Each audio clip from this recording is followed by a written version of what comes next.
സംസ്ഥാന ഉപാധ്യക്ഷൻ ഇന്നിപ്പോൾ ഈ മാധ്യമ പ്രവർത്തകരോട് സംസാരിക്കുന്നത് പാർട്ടിയുടെ ബഹുമാനപ്പെട്ട സംസ്ഥാന അധ്യക്ഷൻ ശ്രീ രാജീവ് ചന്ദ്രശേഖർ അവർ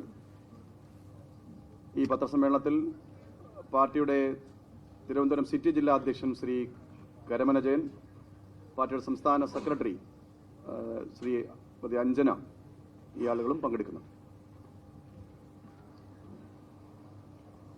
എല്ലാവർക്കും നമസ്കാരം. ഞാനിന്ന് ഒരു 2-3 കാര്യങ്ങൾ പറയാനാണ്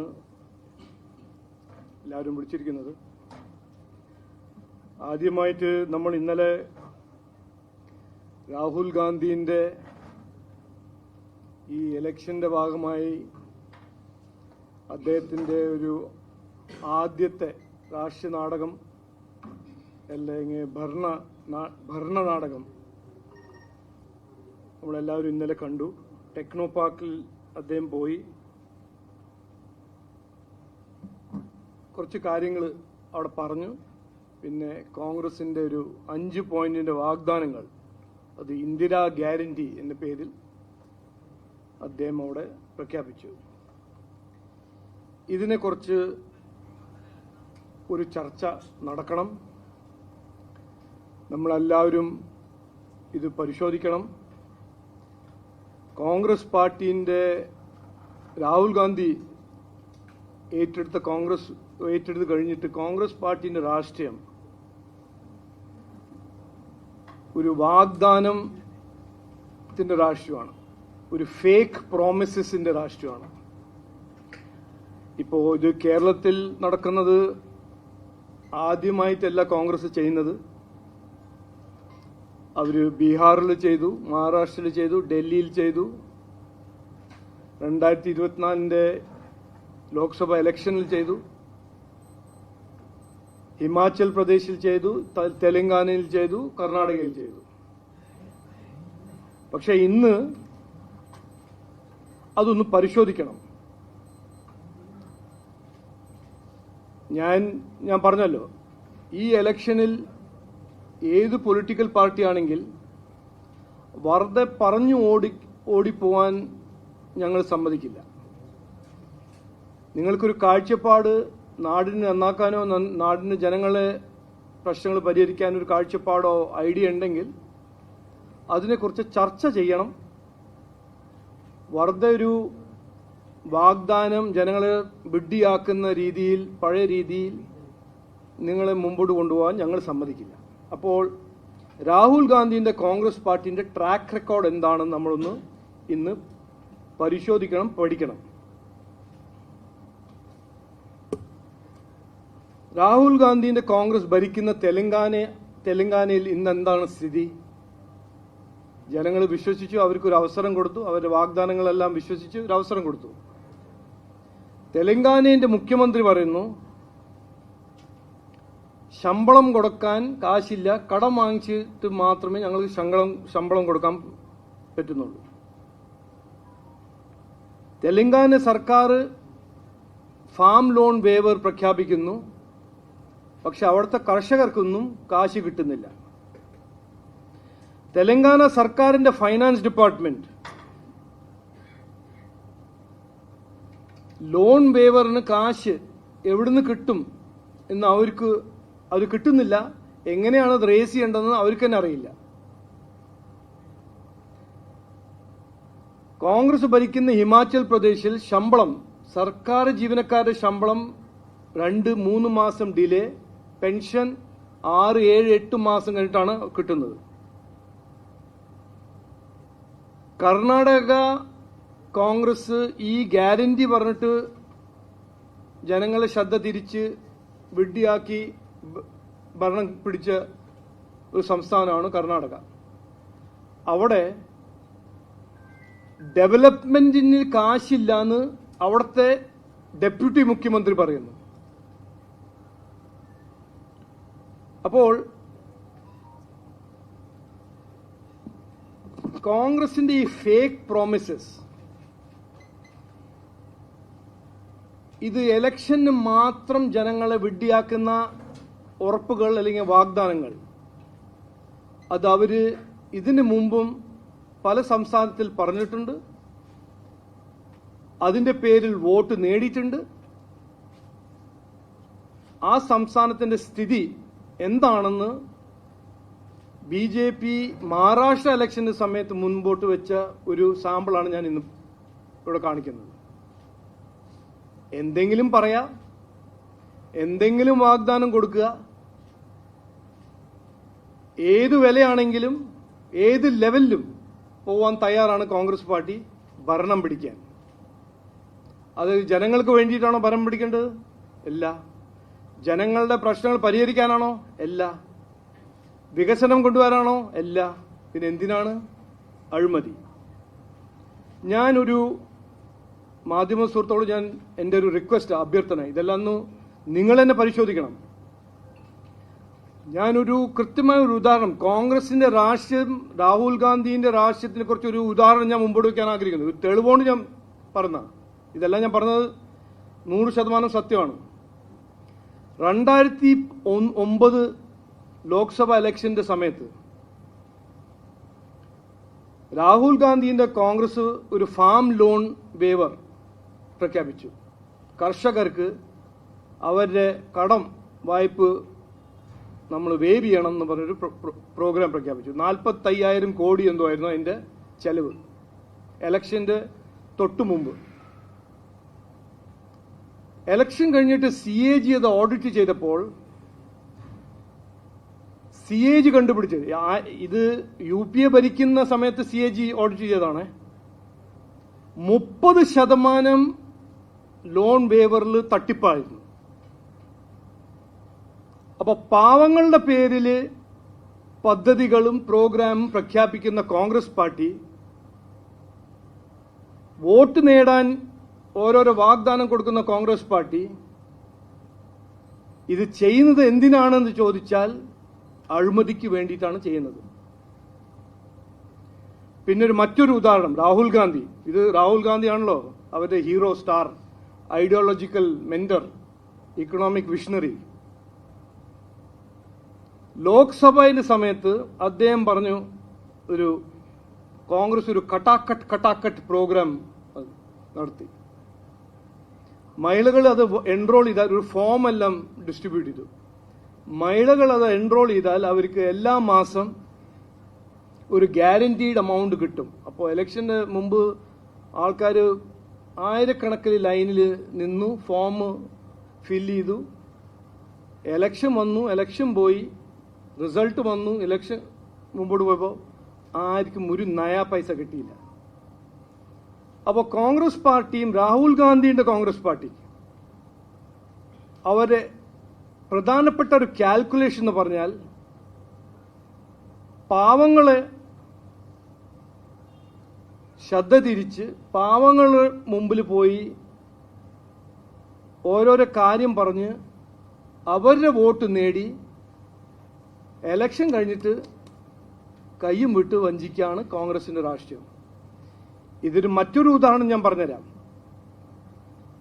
ഈ കോൺഗ്രസ് പാർട്ടിയാണ് 1970s 80s ഗരീബി ഹട്ടാവോ എന്ന് പറഞ്ഞ് വാഗ്ദാനം കൊടുത്ത് എത്രയോ കൊല്ലം ഭരിച്ചത്. ഗരീബി എവിടെയും പോയില്ല. കോൺഗ്രസിന്റെ അടുപ്പുള്ള ബിസിനസ്മാനിന്റെ കാശും അവരുടെ വെൽത്ത് വർദ്ധിച്ചു. അപ്പോ ഇതൊരു പഴയ രീതിയാണ് കോൺഗ്രസിന്റെ.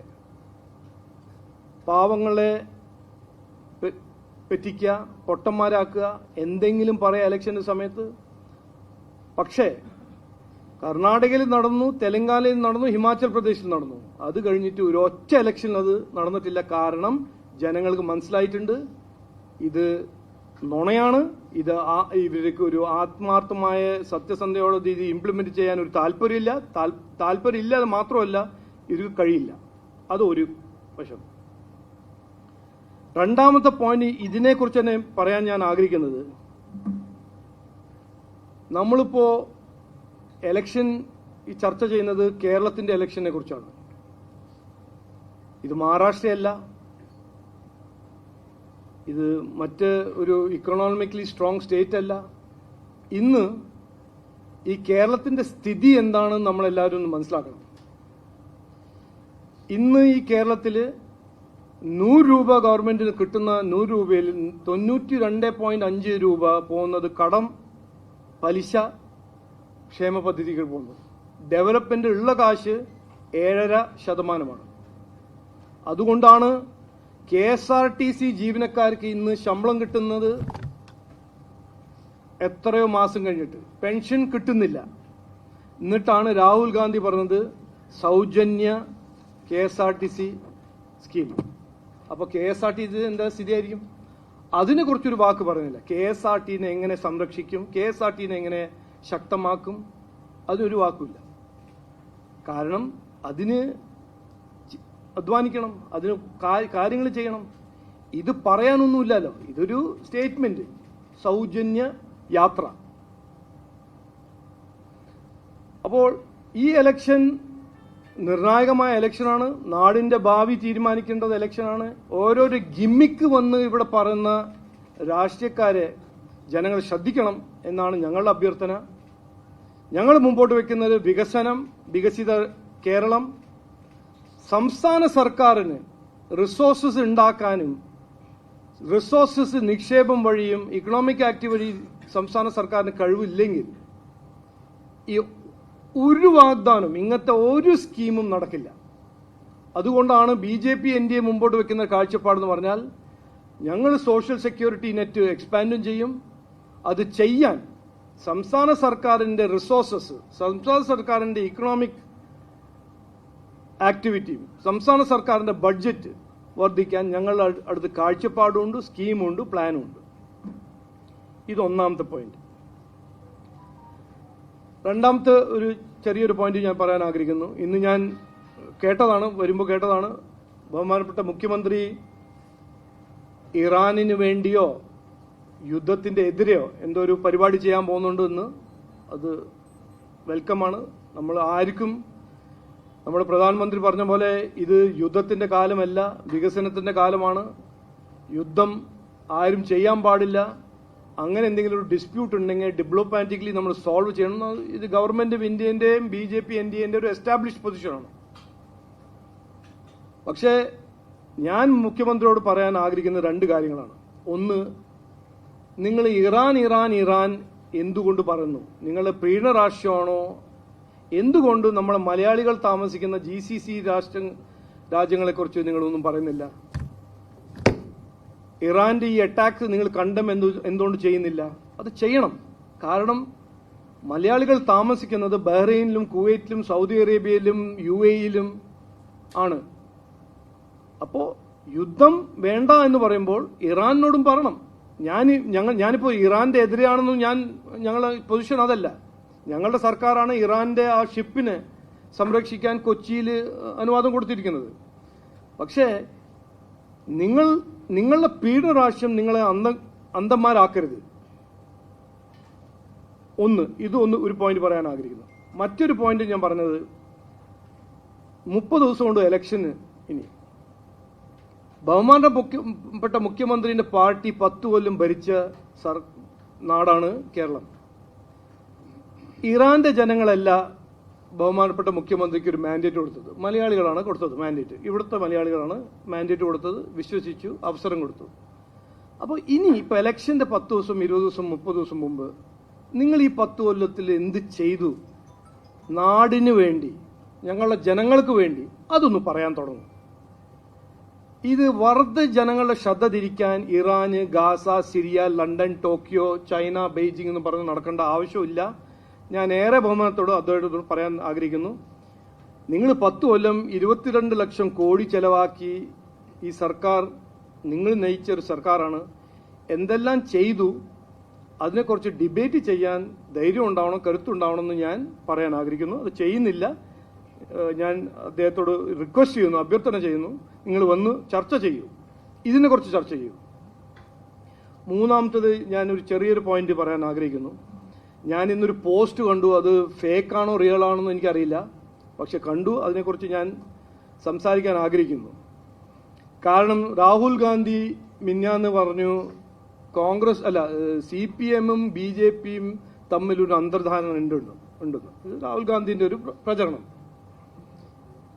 പക്ഷെ നമുക്ക് എല്ലാവർക്കും അറിയാം, ആരാണെങ്കിലും ഇപ്പോൾ സാധാരണ മലയാളിയോട് ചോദിച്ചാൽ അറിയാം, ഈ നാട്ടിൽ അണ്ടർസ്റ്റാൻഡിങ് ആര് തമ്മിലാണ്? CPM കോൺഗ്രസ് തമ്മിലാണ്. CPM കോൺഗ്രസ് തമ്മിൽ ആദ്യവും ഈ അണ്ടർസ്റ്റാൻഡിങ് അന്തർധാരണ ഉണ്ടായിട്ടുണ്ട്, ഇനിയും ഉണ്ടാവും.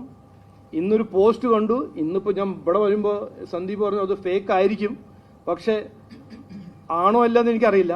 പക്ഷെ അത് K മുരളീധരൻ്റെ ഒരു പേരിലൊരു പോസ്റ്റ് ഞാൻ കണ്ടു. ഞങ്ങൾ ഒരുമിച്ച് BJPനെ തോൽപ്പിക്കും എന്നൊരു ആശയം, ഒരു ഫീലിംഗ്.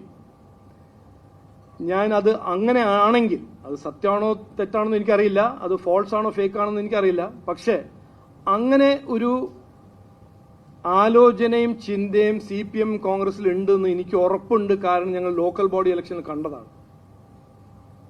അതിനെക്കുറിച്ച് ഞാൻ പറയാൻ ആഗ്രഹിക്കുന്ന ഇതാണ്, ഈ ഇലക്ഷനിൽ എന്ത് കസറത്ത് CPM കോൺഗ്രസ് ചെയ്താലും, എന്ത് പൊളിറ്റിക്കൽ തന്ത്രം ചെയ്ത് ഞങ്ങളെ തോൽപ്പിക്കാൻ ശ്രമിച്ചാലും, ജനങ്ങൾ തീരുമാനിക്കും അവരുടെ ഭാവി ഈ രണ്ട് പാർട്ടിന്റെ കയ്യിൽ കൊടുക്കണോ, ഒരു പുതിയ മാറ്റം വേണമെന്ന് ജനങ്ങൾ തീരുമാനിക്കാൻ പോകുന്നു. അത് നിങ്ങൾ ഇങ്ങനെ പറയുമ്പോഴും ആലോചിക്കുമ്പോൾ ജനങ്ങൾക്ക് ഒരു വെല്ലുവിളി കൊടുക്കുകയാണ് നിങ്ങൾ. ഈ വിലക്കയറ്റം, ഈ തൊഴിലില്ലായ്മ, ഈ അഴിമതി, ഈ ശബരിമല കൊള്ള തുടരും എന്ന് പറയുന്ന LDFും UDFന് ഞാൻ മനസ്സിലാക്കുന്നത് ജനങ്ങൾ അവരെ പുറത്താക്കും. ഒരു രാഷ്ട്രീയ മാറ്റം വേണം, രാഷ്ട്രീയത്തിലൊരു മാറ്റം വേണം, രാഷ്ട്രീയ സംസ്കാരത്തിലൊരു മാറ്റം വേണം എന്നാണ് ജനങ്ങളുടെ ആവശ്യം, ജനങ്ങളുടെ ആഗ്രഹം. ഇത് മാത്രമാണ് 3 പോയിന്റ് പറയാനുള്ളത്. ഇനി നിങ്ങളുടെ ചോദ്യങ്ങൾ ഞാൻ ആൻസർ ചെയ്യാൻ ശ്രമിക്കാം.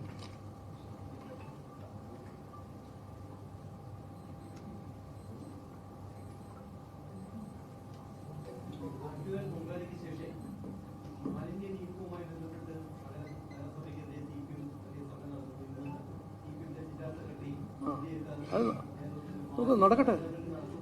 അല്ല, ഞാൻ പറഞ്ഞില്ലേ, ഞാൻ ഇന്നലെ മുതൽ ഒരു വാക്ക് ഉപയോഗിക്കുന്നുണ്ട് ഈ CPMനെ UDFനെ രാഷ്ട്രീയം ഡിസ്ക്രൈബ് ചെയ്യാൻ. ഭരണനാട്യം, ഇതാണ് അവർ ചെയ്യുന്നത്. ചെയ്യട്ടെ നാടകം. ആരാണ് ഇവിടെ 10 കൊല്ലം ഭരിച്ചത് കോർപ്പറേഷനിൽ? ആരാണ് സർക്കാർ ഭരിച്ചത് 10 കൊല്ലം? അത് CPM അല്ലേ? 1.5 മാസം ഭരിക്കുന്ന കോർപ്പറേഷനെ അവരാണ് ഇപ്പോൾ ക്രിട്ടിസൈസ് ചെയ്യാൻ പോകുന്നത്. ആരെ വിഡ്ഢിയാക്കുന്നത്? MLA-മാരാരവിടെ? CPMന്റെ MLA-മാരല്ലേ? നന്നായി ആറ്റുകാൽ ക്ഷേത്ര ട്രസ്റ്റി പറഞ്ഞോളൂ. പറഞ്ഞല്ലോ, ആറ്റുകാൽ ക്ഷേത്രത്തിന്റെ ട്രസ്റ്റി സെക്രട്ടറി, ആ ട്രസ്റ്റിന്റെ സെക്രട്ടറി വന്ന കാര്യം പറഞ്ഞല്ലോ, എന്നിട്ടും മാറുന്നില്ല. ഇതല്ല നോക്ക്, ഞാൻ ഏറെ റെസ്പോൺസിബിലിറ്റി പറയണേ. ഇവിടെ ആർക്കും ഈ CPMനും കോൺഗ്രസിനും കാര്യങ്ങളെക്കുറിച്ച് ചർച്ച ചെയ്യാൻ ഒരു താല്പര്യമില്ല, പ്രശ്നങ്ങളെക്കുറിച്ച് ചർച്ച ചെയ്യാൻ താല്പര്യമില്ല. എന്തെങ്കിലും സൃഷ്ടിക്കുക, എന്തെങ്കിലും ഒരു പ്രചരണം സൃഷ്ടിക്കുക, ആ ഒരു പ്രചരണത്തിനെ ട്രോള് വഴി ആംപ്ലിഫൈ ചെയ്യുക. ജനങ്ങൾ പൊട്ടന്മാരല്ല, ജനങ്ങൾക്ക് എല്ലാം അറിയാം. ഞാൻ അന്ന് മുഴുവൻ തിരുവനന്തപുരം യാത്ര ചെയ്ത വ്യക്തിയാണല്ലോ, ഞാൻ കണ്ടതാണല്ലോ. ഞാൻ രാജേഷിനെയും ആശാനാഥിനെയും കോർപ്പറേഷന്റെ എല്ലാ ജീവനക്കാരെയും കൺഗ്രാജുലേറ്റ് ചെയ്തതാണല്ലോ. എന്നിട്ടാണ് ഇവർ ഇന്ന് 3 ദിവസം കഴിഞ്ഞിട്ട് നാടകം ചെയ്യുന്നത്. 10 കൊല്ലം ഭരിച്ചു CPM. ഇനിയിപ്പോ എന്ത് നാടകം ചെയ്താലും ഈ ഇലക്ഷനിൽ ചോദിക്കാൻ പോകുന്നത് നിങ്ങൾ 10 കൊല്ലം എന്ത് ചെയ്തു, ഞങ്ങൾ 1.5 മാസം എന്ത് ചെയ്തു എന്നല്ല ചോദിക്കേണ്ടത്. 10 കൊല്ലം നിങ്ങൾ ഭരിച്ചു, 22 ലക്ഷം കോടി ചെലവാക്കിയ സർക്കാരാണ്. എന്നിട്ട് ഞങ്ങളുടെ 1.5 മാസത്തിന്റെ റിപ്പോർട്ട് കാർഡ് എടുക്കാനാണോ CPM ഇറങ്ങുന്നത്? ഇതാരെയാണ് പറ്റിക്കാൻ നോക്കുന്നത്?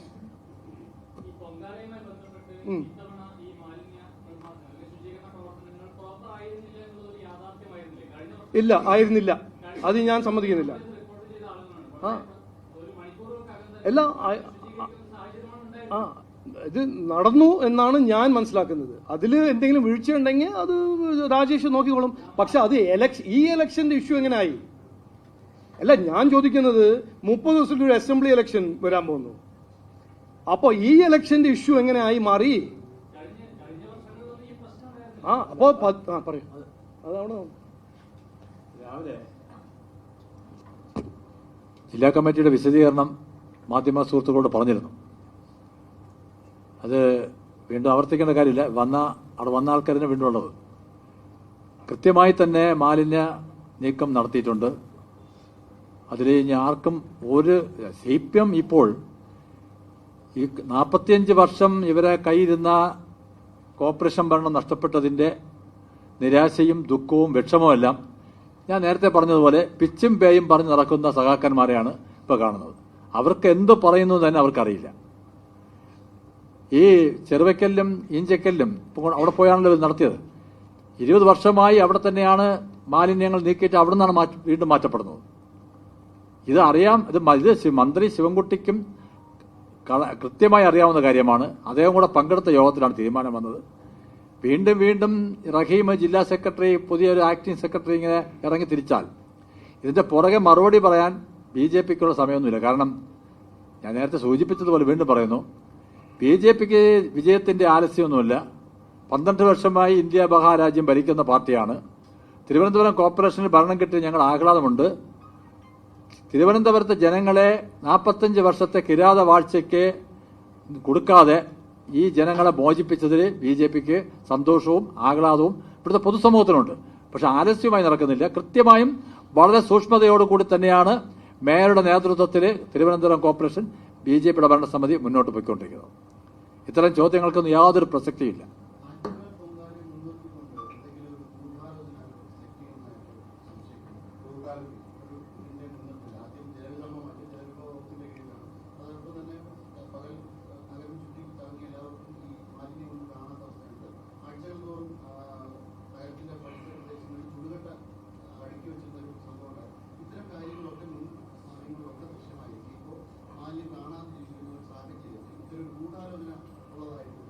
ഈ ശബരിമലയെ തകർക്കാനുള്ള ഗൂഢാലോചനയുടെ തുടർച്ച തന്നെയാണ് ആറ്റുകാൽ പൊങ്കാലയുടെ ഗൂഢാലോചന. ഇത് തകർക്കുവാനുള്ള ശ്രമമാണ്, അട്ടിമറിക്കാനുള്ള ശ്രമമാണ്. ആദ്യം ജല അതോറിറ്റിയും ജലമന്ത്രിയും അവരെ ആയുധമാക്കിക്കൊണ്ട് CPM കളിച്ച കളിയാണ് കുടിവെള്ളക്ഷാമം സൃഷ്ടിക്കപ്പെട്ടത്.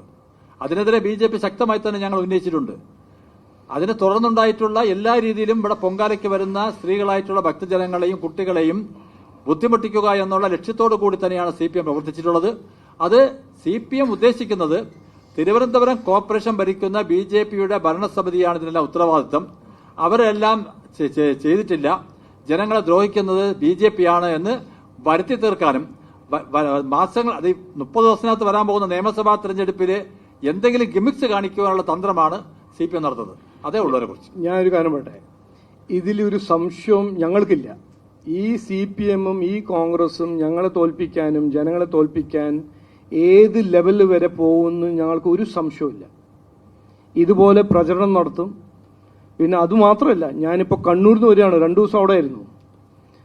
എത്രയോ ലോക്കൽ ബോഡിയിൽ BJP ഉള്ള ഒരു വാർഡിൽ അവർ ഒരു കാര്യം ചെയ്യാൻ സമ്മതിക്കുന്നില്ല.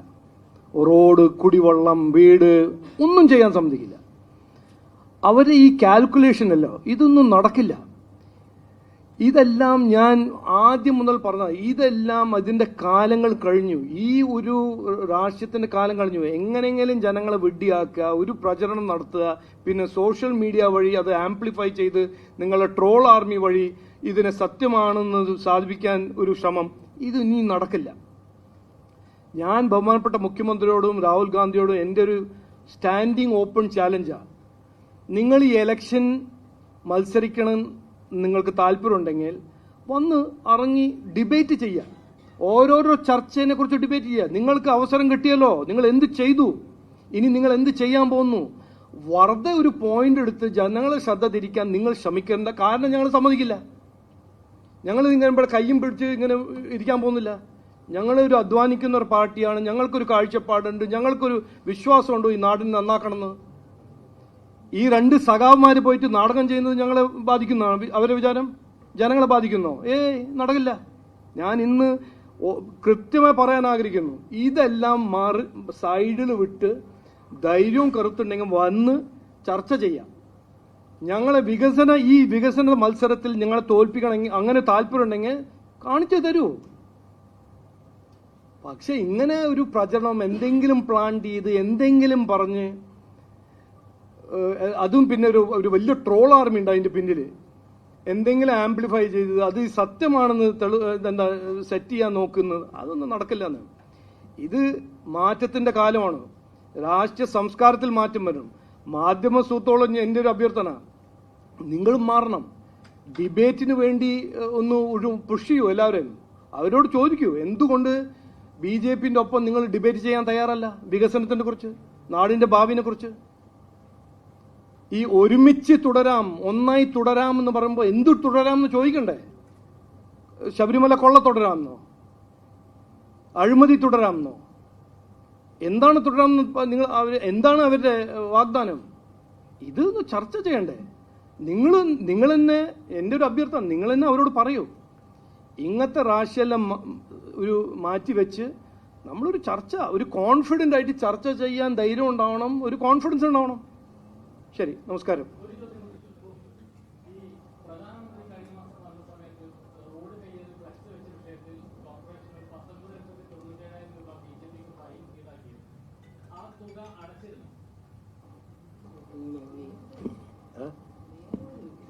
അത് നിങ്ങളെ ഞാനിത് കഴിഞ്ഞ ആ സമയത്ത് മറുപടി നൽകിയിരുന്നു.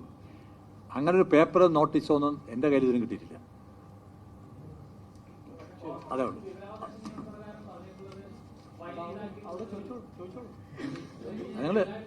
ഞങ്ങൾ മേലോട് ചോദിക്കാം. അത് ഇത് ഞങ്ങൾക്ക് കിട്ടിയിട്ടില്ല, എൻ്റെ കയ്യിൽ കിട്ടിയിട്ടില്ല.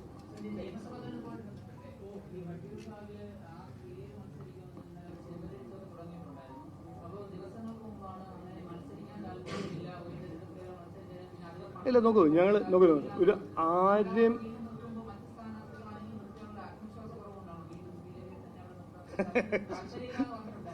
ആര് പറഞ്ഞ് താല്പര്യമില്ല.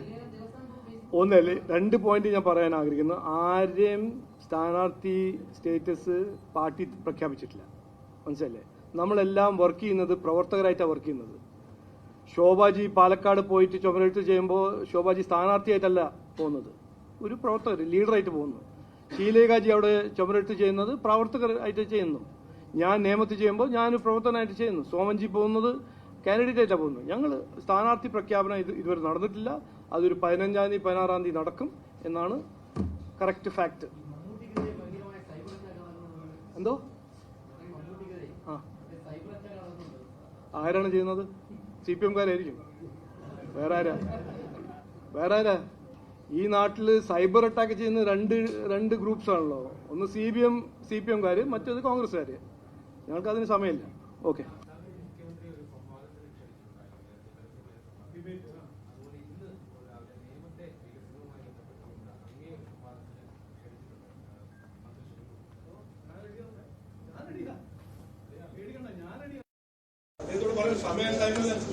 കൂടുതൽ വാർത്തകളും വിശേഷങ്ങളും നേരിട്ട് ലഭിക്കാൻ ജനങ്ങളിൽ നിന്ന് ജനങ്ങളിലേക്ക് ജനഭൂമി ന്യൂസ് സബ്സ്ക്രൈബ് ചെയ്യൂ.